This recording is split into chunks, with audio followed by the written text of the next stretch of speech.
បងប្អូនបើសិនជាចង់សួរក្មេងៗតើអ្នកឯងរៀនថ្នាក់ទីប្រមាណយើងដឹងតែគាត់មិនមែនជានិស្សិតទេយើងអាចសួរថា what grade are you in តែប្រសិនបើយើងដឹងតែគាត់ជានិស្សិតគាត់និយាយប្រាប់យើងថាជានិស្សិតយើងត្រូវសួរថា what year are you in វិញសួរពីឆ្នាំវិញអញ្ចឹងប្រែថាម៉េចតើអ្នករៀនឆ្នាំទីប៉ុន្មានហើយអញ្ចឹងលេងអ៊ីនធឺណិតគេមិនមែន play អ៊ីនធឺណិតទេណាបងប្អូនតិចខ្ញុំចូលចិត្តលេងអ៊ីនធឺណិត I like play internet No I like surfing the net ឬក៏ the internet បាទសូមគោរពជ្រាបសួរបងប្អូនអ្នកសិក្សាភាសាអង់គ្លេសទាំងអស់គ្នាបាទថ្ងៃនេះយើងបន្តនៅមេរៀន315ថ្ងៃរៀនជាអង់គ្លេសឥឡូវដល់ថ្ងៃទី11ហើយសម្រាប់បងប្អូនដែលមិនទាន់បានមើលពីថ្ងៃទី1គឺព្យាយាមមើលឲ្យចប់តាមខ្ញុំឲ្យជាប់ណាបងប្អូនបាទរៀនឲ្យអស់ខ្ញុំជឿថាគ្រប់315ថ្ងៃខ្ញុំជឿថាបងប្អូនចេះច្រើនណាបាទហើយថ្ងៃនេះវាពិសេសមែនទែនគឺយើងបង្កើតប្រយោគសំណួរហើយនឹងចម្លើយតែខ្ញុំសូមណែនាំបងប្អូនថាសួរអង់គ្លេសកុំចេះសួរតែមួយបែបហើយឆ្លើយកុំចេះឆ្លើយតែមួយបែបចុះយើងរៀនឆ្លើយឲ្យបានច្រើន style សួរឲ្យបានច្រើន style ណាបាទឥឡូវយើងមកមើលប្រយោគសំណួរ What's your name បាទអានេះអត់ពិបាកទេណោះ What's your name តែតើអ្នកឈ្មោះអីបាទអត់ពិបាកទេនេះហ៎my name is Dek Rean អញ្ចឹងយើងអាចនិយាយថា my name is Dek Rean ឬក៏ I am Dek Rean យើងអាចឆ្លើយបានពីរ style គឺថា What's your name my name is Dek Rean or I am Dek Rean you can say this yeah you can say like this យើងអាចឆ្លើយបានពីរវិធីហ្នឹងណាមួយទៀតគឺថាម៉េចតើអ្នកមកពីប្រទេសណាយើងអាចសួរបានថា where are you from ឬក៏ which country are you from ណាបើយើងប្រើជាមួយនឹង verb to be តើអ្នកមកពីប្រទេសណាណាយើងអាចថា where are you from ឬក៏ which countries are you from យ៉ាអាហ្នឹងក៏បានដែរ which countries are you from តើអ្នកមកពីប្រទេសមួយណាអញ្ចឹងបងបាទបើមួយទៀតយើងអត់ចង់និយាយថា where are you from ទេយើងនិយាយថា where do you come from where do you come from ក៏បាន which countries do you come from ក៏បានដែរអញ្ចឹងយើងចង់សួរតើអ្នកមកប្រទេសណាអាចនិយាយថា where are you from which country are you from ឬក៏ where do you come from ឬក៏ which country do you come from យើងអាចប្រើបាន4 style ហ្នឹងណាបាទសួរមួយណាក៏បានដែរអញ្ចឹងយើងអាចនិយាយថាម៉េច I am from Cambodia អញ្ចឹងប្រសិនបើគេសួរថា which country are you from យើងត្រូវឆ្លើយជាមួយ verb to be ដែរ I am from តែបើគេសួរថា which country ឬក៏ where do you come from បងប្អូនមិនបាច់ចាំដាក់ am ទេដាក់ថា I come from Cambodia អញ្ចឹងអាចចម្លើយពីនេះវាស៊ីសងទៅលើប្រយោគបើប្រយោគសួរថា where are you បែប verb to be from ណាយើងដាក់ I am from តែបើគេសួរ where do you come from យើងឆ្លើយថា I come from អញ្ចឹងបងប្អូនបាទមួយទៀតតើអ្នកកើតនៅឯណាណា where were you born where were you born តើអ្នកកើតនៅឯណា where were you born យើងឆ្លើយទៅម៉េច I was born in Battambang យើងចង់ដាក់ស្រុកយើងភូមិយើងឃុំស្រុកក៏បានបើខ្ញុំភាគច្រើនឆ្លើយតែកាត់នៅខេត្តបាត់ដំបង I was born in Battambang អូខេមកមួយទៀតគេថាម៉េច where do you live ណា where do you live តើអ្នករស់នៅឯណាគឺយើងអាចឆ្លើយថា I live in Battambang បងប្អូនដូរទីតាំងដូរកន្លែងរបស់បងប្អូនទៅណាបាទមកមួយទៀត what is your address ណាតើអាសយដ្ឋានរបស់អ្នកនៅឯណា what is your address ឬក៏យើងឆ្លើយទៅម៉េច my address is at ចុចមកបងប្អូនដាក់អាសយដ្ឋានខ្លួនឯងមកណាបងប្អូនណាអញ្ចឹង address ហ្នឹងគេហៅថាអាសយដ្ឋាន what is your address អូខេមកឃ្លាមួយទៀតគឺសញ្ជថា how old are you តើអ្នកអាយុប៉ុន្មានហើយ how old are you how old are you ចុះបើសិនចង់សួរតើនាងអាយុប៉ុន្មានហើយ how old នាងគេថាម៉េច she មែនទេអញ្ចឹង verb to be ប្រើជាមួយគេប្រើមួយ is អញ្ចឹង how old is she អញ្ចឹងមក how old are you how old are they ស្រាប់យើងរៀន verb to be ហើយបងប្អូនណាអញ្ចឹងយើងអាចឆ្លើយបានតាម style មួយនេះណាគេសួរ how old are you ឧទាហរណ៍ថា I am 35 years old ដូចខ្ញុំឆ្នាំនេះអាយុ35ឆ្នាំអញ្ចឹងខ្ញុំថា I am 35 years old ណាឬក៏បើយើងអាយុត្រឹម24 ជិត25យើងអាចនិយាយថា I am almost 35 years old អញ្ចឹងយើងអាចឆ្លើយបានច្រើន style ឧទាហរណ៍ថាយើងអាយុ 35 ឆ្នាំជាងយើងអាចនិយាយថា I am over 35 years old វាអាចថា36 37អីយើងចង់និយាយ style ហ្នឹងបាទ35កន្លះអីចឹងមកណា I am in late 30 years old អញ្ចឹង in late ដែលថាក្រាស់ណាអញ្ចឹង I am in late 30 years old ប្រែថាខ្ញុំអាយុ30 ឆ្នាំក្រាស់បើយើងប្រែថាម៉េច30 ឆ្នាំយឺតបើថាជិត30 ឆ្នាំហើយជិត40 ឆ្នាំហើយហ្នឹងគេហៅថា I am in late អាចថា39 ឆ្នាំណានេះ I am in late 30 years old I am in early 30 years old អញ្ចឹងបើយើងប្រើពាក្យថា early ប្រែដំបូងអញ្ចឹង I am in early 30 years old ប្រែថាម៉េចខ្ញុំ early ដំបូងមែនទេអញ្ចឹងអាចថាត្រឹម30ស្ដើងអានេះ30ក្រាស់អានេះ30ស្ដើងអានេះ20 early 30ស្ដើង31អញ្ចឹងបងប្អូនបាទអានេះ late ហើយវា late វាជិតផុតអាយុ30ហើយចូល40ហ្នឹងណាចឹងមួយទៀតគឺខ្ញុំអាយុប្រហែលអ្នកអញ្ចឹងពេលណាយើងនិយាយថាខ្ញុំអាយុប្រហែលអ្នកយើងអាចនិយាយថា I am around your age I am around your age ចឹងពេលថា around ដល់ជុំវិញមែនទេអញ្ចឹង I am around your age ព្រោះថាខ្ញុំអាយុសកអ្នកណាប្រហែលអ្នកហ្នឹងឯងអញ្ចឹងបងប្អូនបាទមក clear មួយទៀតតើអ្នកតាមពិតថាតើអ្នកមានសមាជិកប៉ុន្មានអ្នកបងប្អូនក្នុងគ្រួសារណា How many members are there in your family អញ្ចឹងយើងចង់សួរថា how many ប៉បយើងបូក members ក៏បាន how many people ក៏បានណាយើងអាចថា how many people are there in your family ឬក៏ how many members are there in your family អាចដាក់បាន style ហ្នឹងណាតើអ្នកមានសមាជិកគ្រួសារ in your family ប៉ុន្មានអ្នកបងប្អូន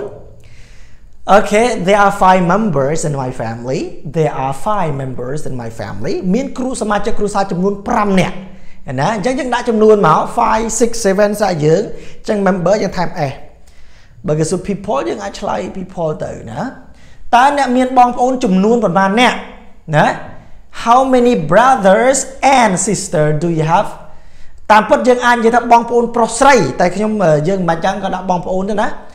តើអ្នកមានបងប្អូនប៉ុន្មានអ្នក I have how many brothers and sisters do you have តើអ្នកមានបងប្អូនប្រុសស្រីប៉ុន្មានអ្នកចុះបើយើងចង់សួរតើនាងវិញណាម៉េច How many brothers and sisters នាងយើងដូរទៅជា she អញ្ចឹង she ប្រើជាមួយអីនេះបើសិនប្រៀប do អញ្ចឹង does ណា How many brothers and sisters does she have ហ្នឹងបងប្អូនរៀនមួយខ្ញុំរួចហើយណា grammar បងប្អូន Okay I have 2 brothers and 1 sister I have 2ខ្ញុំមាន 2 brother បងប្រុស2នាក់ and 1 sister ហើយហ្នឹងបងប្អូនស្រីម្នាក់តើអ្នករស់នៅជាមួយនរណាណា Who do you live with តើអ្នករស់នៅជាមួយនរណា Who do you live with ក៏បានឬក៏ with whom do you live ណាអញ្ចឹងយើងចង់សួរតើ Who do you live with ឬក៏ with whom do you live អាពីរ style ហ្នឹងសួរមិនក៏បានដែរគឺប្រែបានតែមួយណាបងប្អូនយើងនិយាយថា style យើងភាគច្រើនយើងច្រើនប្រើតែ who do you live with ទេយើងដាក់ style មួយទៀត with whom do you live ក៏បានដែរយើងទៅប្រើ style គេមើលទៅយើងចេះហើយគេ I live with my mom yeah I live with my mom okay មកមួយទៀតគេថាតើថ្ងៃខែឆ្នាំកំណើតអ្នកថ្ងៃណាដែរយ៉ាងអាចសួរពី style ទៀតអាចសួរថា what is your birthday What is your birthday ថ្ងៃខួបកំណើតឬក៏ What is your date of birth ណែភាគច្រើនគេសួរ What is your birthday មែនទេយើងអាចដាក់អា style ទី2 What is your date of birth ក៏បានដែរហ្នឹងបងប្អូនរៀនសរសេរកុំរៀនតែមួយ style បងប្អូនរៀនឲ្យបានច្រើនបាទ My birthday is on ចស្រ័យបងប្អូនទេមួយយើងសួរថាម៉េចតើអ្នកចូលចិត្តធ្វើអ្វីពេលទំនេរណាពេលទំនេរចិត្តធ្វើអី What do you like doing ឬក៏ What do you like to do whatever យើងអាចថា What do you like to do ឬក៏ What do you like doing in your free time ពាក្យថា in your free time ប្រែថាពេលអ្នកទំនេរណាអញ្ចឹង What do you like doing in your free time យើងប្រែថាតើអ្នកចូលចិត្តធ្វើអ្វីនៅពេលដែលអ្នកទំនេរបាទអញ្ចឹងយើងដាក់ថាម៉េចយើងអាចឆ្លើយតាមចិត្តយើងមក I like surfing the net ឬក៏ surfing the internet តែខ្ញុំដាក់ the net មកអញ្ចឹងលេង internet គេមិន play internet ទេណាបងប្អូនតិចខ្ញុំចូលចិត្តលេង internet I like play internet no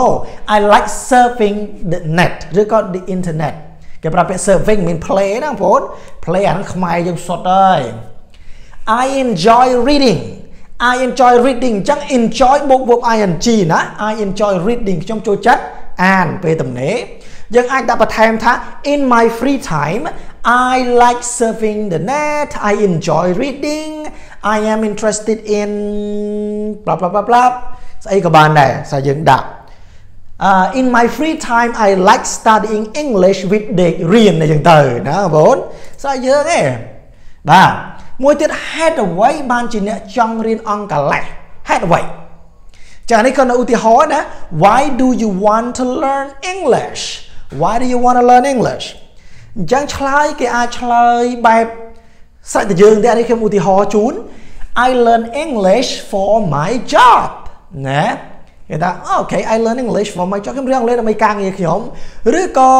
Yeah because it is an international language an international language ប្រតិភាសា international ប្រអន្តរជាតិអញ្ចឹង because it's an international language យើងប្រែថាពីព្រោះវាជាភាសាអន្តរជាតិបាទ I want to get scholarship to study abroad យើងឆ្លើយអញ្ចឹងក៏បានតែមិនចង់រៀនអង់គ្លេស I want to get scholarship to study abroad ខ្ញុំចង់ get scholarship ប្រថាទទួលបានអាហារូបករណ៍ to study abroad ទៅរៀននៅក្រៅប្រទេសណាមួយណាចឹង study នេះគឺ study abroad យើងមិនអាចនិយាយថា study at abroad study to abroad ក៏មិនបានដែរគឺ study abroad go abroad ចឹងបងប្អូនបាទតើអ្នករៀនអង់គ្លេសយូរប៉ុណ្ណាហើយគឺចង់សួរថាយូរប៉ុណ្ណាហើយ How long have you learned English តើអ្នករៀនអង់គ្លេសយូរប៉ុណ្ណាហើយរយៈពេលណាចុះបើសិនយើងសួរថានាងរៀនអង់គ្លេសយូរប៉ុណ្ណាហើយយើងអាចសួរថាម៉េច How long has she learned English ចុះបើសិនពួកគេ How long have they learned English បងប្អូនរៀន grammar មួយខ្ញុំមូលដ្ឋានគ្រឹះដឹងហើយដាក់អាណាណីនេះខ្ញុំជឿតែអញ្ចឹងI have learned English for 10 years យើងអាចឆ្លើយអញ្ចឹង I have learned English for 10 years ខ្ញុំរៀនភាសាអង់គ្លេសអស់រយៈពេល10ឆ្នាំហើយតែយើងអាចឆ្លើយមួយទៀតថាទោះបីគេមិនសួរថារៀនចាប់ពីឆ្នាំណាមកក៏យើងអាចនិយាយថារៀនចាប់ពីឆ្នាំហ្នឹងគេដឹងថារៀនបានឆ្នាំហើយអញ្ចឹងអាច I have learned English since 2008 ចឹងអាកន្លែងនេះខ្ញុំសូមបញ្ជាក់បន្តិចបងប្អូនថា I have learned English ពឹប for ពឹបដាក់ចំនួនបានន័យថាអស់រយៈពេលណាខ្ញុំរៀនអស់រយៈពេលឧទាហរណ៍ថាខ្ញុំរៀនអង់គ្លេសជាមួយលោកគ្រូដេករៀនប្រហែលឧទាហរណ៍រៀនមួយខ្ញុំ3អាទិត្យទេទៅបស្គាល់ channel ដេករៀនមែនទេ I have learned English with Dek Rean for 3 weeks ចុះបើមួយខែ I have learned English with Dek Rean for 1 month 2 months 3 months 1 year អីចឹងមកចឹងដាក់ for មកជាគំរូណាបាទចុះរៀនអង់គ្លេសជាមួយលោកគ្រូដេករៀនតាំងពីណាមកតាំងពីខែមុនទេ I have learned English with Dek Rean since last month អាចប្រើចឹងបានឬក៏ភាគច្រើនគេប្រើពាក្យ since ចំនួនថ្ងៃខែអញ្ចឹងមកណាគេដាក់អញ្ចឹងបាទបងប្អូនបាទមកមួយទៀតតើអ្នករៀនថ្នាក់ឬក៏ឆ្នាំទីប្រមាណណាបងប្អូនបាទគេចង់និយាយថាថ្នាក់ទីប្រមាណឬក៏ឆ្នាំទីប្រមាណខ្ញុំដាក់វះអញ្ចឹងមកអញ្ចឹងយើងអាចថា what grade are you in ណា what grade are you in ឬក៏ which grade are you in okay what grade are you in តើអ្នករៀនថ្នាក់ទីប៉ុន្មានឬឯ what year are you in តើអ្នករៀនឆ្នាំទីប៉ុន្មានអញ្ចឹងចាំបងប្អូនបើសិនជាចង់សួរក្មេងៗថាតើអ្នកឯងរៀនថ្នាក់ទីប៉ុន្មានយើងដឹងតែគាត់មិនមែនជានិស្សិតទេយើងអាចសួរថា what grade are you in តែប្រសិនបើយើងដឹងតែគាត់ជានិស្សិតគាត់និយាយប្រាប់យើងថាជានិស្សិតយើងត្រូវសួរថា what year are you in វិញសួរពីឆ្នាំវិញអញ្ចឹងប្រែថាម៉េចតើអ្នករៀនឆ្នាំទីប៉ុន្មានហើយអញ្ចឹងណាបាទអញ្ចឹងខ្ញុំសូមឆ្លើយឧទាហរណ៍លេងៗ I am in grade 12 ខ្ញុំរៀនថ្នាក់ទី12 I am in grade 12 ហូចចុះបើសិនជានាងវិញ she is in grade 12 មកមែនទេឬក៏បើសិនយើងជានិស្សិតយើងអាចនិយាយថា I am in 2nd year បើសិនគេសួរថា what year are you in ណា I am in 2nd year អញ្ចឹងមកបងប្អូនណាមកមួយទៀតតើអ្នករៀបការហើយឬនៅបាទនេះគួរសួរទេសំណួរនេះប៉ុន្តែយើងរៀនទៅ Are you married okay are you married បាទយើងអាចឆ្លើយថាបើសិនយើងការហើយ yes I am បាទខ្ញុំការហើយតែបើសិននៅទេ no I am not no ខំមកពុក I am not តន់ការទេ but yeah I have a boyfriend មនុស្សស្រីគេនិយាយ but I have a boyfriend មិនតន់ការទេក៏មិនមានឆងសាលួចបាត់ដែរបាទអញ្ចឹងណាបងប្អូនបាទអញ្ចឹងខ្ញុំសង្ឃឹមថាប្រយោគសំណួរចម្លើយនេះទោះបីជាមិនបានច្រើនយ៉ាងណាក៏ខ្ញុំសង្ឃឹមថាវានឹងបានជាចំណេះដឹងថ្មីខ្លះជូនបងប្អូនហើយបើសិនជាបងប្អូនគិតថាមេរៀននេះល្អជួយ share និងជួយណែនាំមិត្តភ័ក្តិមករៀនជាមួយខ្ញុំបាទខ្ញុំបាននឹងធ្វើមេរៀនល្អៗជូនណាបងប្អូន Okay so that's all for today thank you so much bye bye